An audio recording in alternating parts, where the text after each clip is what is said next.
in the United States, 1962 to 1983, and 1983 to 1989, 1994. 4. Recent trends in the size distribution of household wealth, 1988. 5. Wealth accumulation by age cohort in the U.S., 1962 to 1992. The role of savings, capital gains, and intergenerational transfers, 1999. 6. Recent trends in wealth ownership from 1983 to 1998, 2001. 7.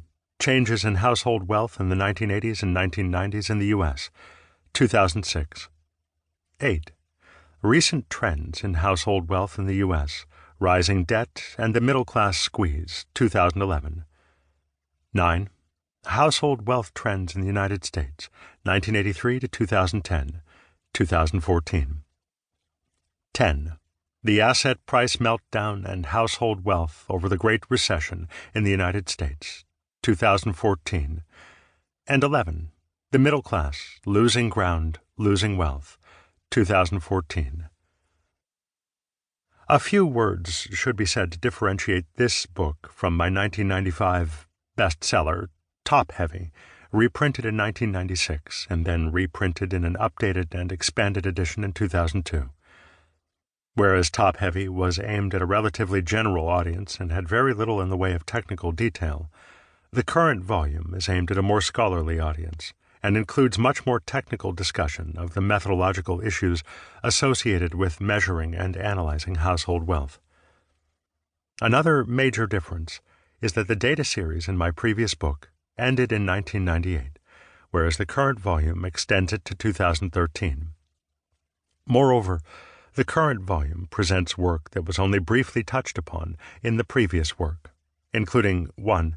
The development of a long-term time series on the growth in average household wealth, 2. An analysis of the role of Social Security and pension wealth on household wealth accumulation and inequality, 3. Comparisons of estimates of household wealth from alternative wealth surveys, 4.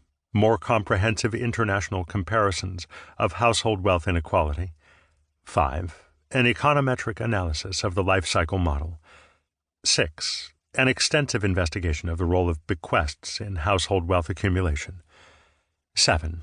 A discussion of trends in asset poverty in the United States, 8. A decomposition analysis and a more extended time series analysis of the factors that have caused the rise in wealth inequality in the United States over the last 30 years, and 9. An investigation of wealth trends over the period that included the so-called Great Recession. 11 sets of findings in particular are highlighted in this volume. The first is the remarkable growth in household wealth over the 20th century, and in particular over the 1980s, 1990s, and early to mid-2000s. What is particularly surprising is that despite the well-publicized decline in personal savings rates since the early 1980s, the growth in household wealth continued unabated over this period.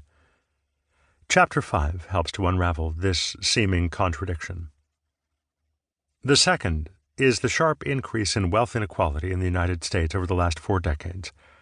The wealth share of the richest 1% of households almost doubled between the mid-1970s and 2013.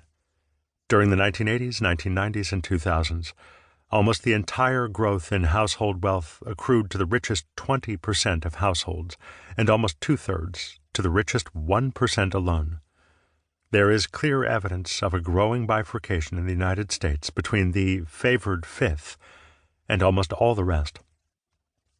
The third is the incredible run-up of debt by the middle class.